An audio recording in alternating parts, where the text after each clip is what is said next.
Hey everyone, this is Phil. Most of you know me from class. Today I have a presentation for you about LastPass and their 2022 security breach. I hope you enjoy it. It's quite interesting. So basically, the security breach can be broken down into two incidents. The first one happened in August from the 8th to the 12th, just 4 days, and they thought that they contained the breach, but unfortunately, the second breach happened later that day because they weren't fast enough to lock out the attacker. And also, LastPass parent company, GoTo, actually was compromised as well as part of the breach in Incident 2, and we'll cover that shortly here. So Incident 1, the initial threat vector is unknown. That's because an operating system update, which I talk about this later in the presentation, deleted all of the logs in the computer, so they don't know, they don't have anything to go on for incident one. Now, the threat actor compromised a software engineer's corporate laptop using a tailgate approach. So basically what they did was they exploited something because the threat vector is unknown, right? They exploited something and managed to get the credentials off the software engineer's laptop. So once the threat actor, excuse me, got the credentials, they infiltrated the dev environment on the cloud, which gave them access to development and source code repositories, which they weren't very specific as to what those were. They also gained secrets and certificates from internal scripts and internal documentation describing how the dev environment functioned. And they also got some credentials, some leads to perform spear phishing attacks. So incident two, happening right after incident one, the threat actor, as I said, spear phished a DevOps engineer, targeted a specific one. I believe there were four of them, but this one was targeted specifically. And the threat actor targeted the DevOps engineer's home computer. And the DevOps engineer had a Plex media server client that was, I think, 3 years outdated, and it had a vulnerability in which the webcam could be used to execute uh, executable files. So the threat actor was able to install a keylogger on the computer and obtain the credentials to access the engineer's corporate vault. So once they accessed the corporate vault, they were able to operate undetected for almost 3 months, as previously stated, and they obtained the decryption keys necessary to gain access to sensitive information that I will cover shortly. They also gained access to the cloud storage of LastPass parent company GoTo, as I said in the overview. Now, details about the threat actor, there's not a lot, but here's what we know. The same threat actor was responsible for both incidents because they used the information obtained in incident one to perform incident two. In incident one, the threat actor obfuscated their location with a third-party a VPN. So they couldn't really tell where the threat actor was operating from. There's also, like I said, an operating system update that erased the system logs, so they were basically untraceable.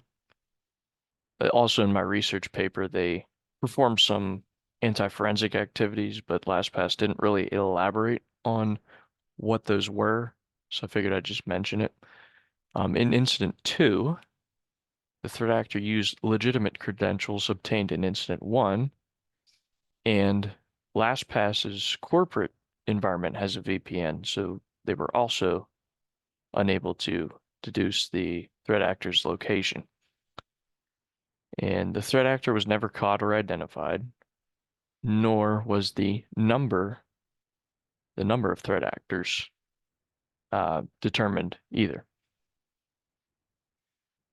So security issues, LastPass has, in my opinion, pretty abysmal security practices. For example, allowing an employee to access sensitive corporate information from a home computer because they can't control outdated software and stuff like that. And obviously, that has vulnerabilities or can have vulnerabilities. They also neglected to lock down inactive accounts with pretty high privileges, like access to the dev and production environments. They also left some SAML certificates used for authentication just sitting around. It was smart. And here's some damages, what they all obtained and everything. Now, the threat actor obtained the encrypted backups of customer vault data, which included the passwords, username, and form filled data, which is not ideal. Uh, and here's the scary part, I think, even scarier. Uh, they got in clear text the websites that customers were accessing with the password manager. They also got stuff like company names, email addresses, phone numbers, and like IP addresses that they used to access LastPass. That's pretty scary. And they got the encrypted backups and encryption keys of the parent company GoTo. And there are 4 other services.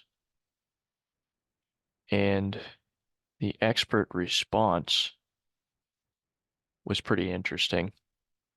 Obviously, LastPass was trying to cover their tracks and maintain their image as much as possible, damage control.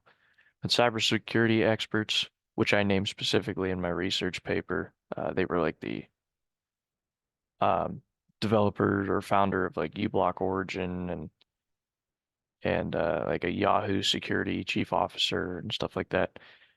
The cybersecurity experts said that LastPass's report was full of omissions, half-truths, and outright lies, that they downplayed the magnitude of the threat, that LastPass's general approach to security is sorely lacking, obviously, and that LastPass's claim that it would take 1 million years to crack a master password relies on perfect conditions.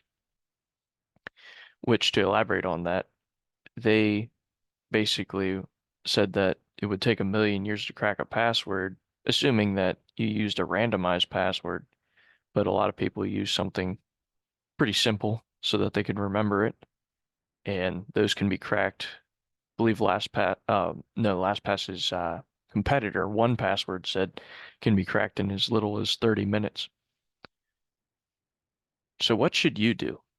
So here's personal experience. I was actually using LastPass until I found this research topic. So I have updated my passwords fairly recently, so I'm not worried about that. But they also got your MFA settings. So that's something to consider.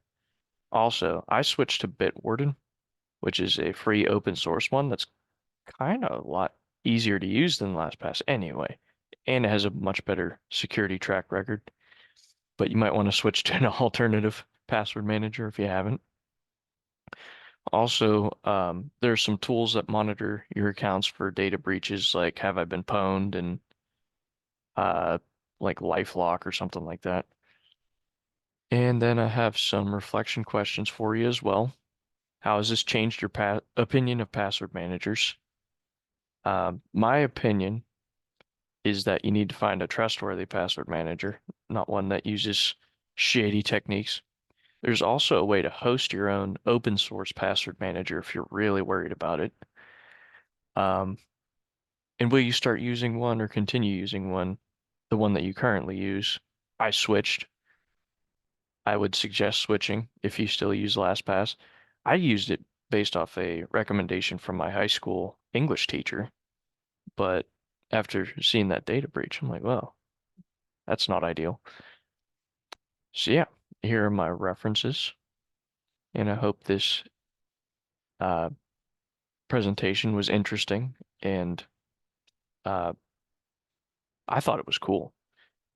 I thought it was a really interesting breach, not filled with a bunch of technical jargon, but rather a almost like a crime story. Well, anyway, that's the end of my presentation. It's getting a little lengthy. Thanks for watching. Bye-bye.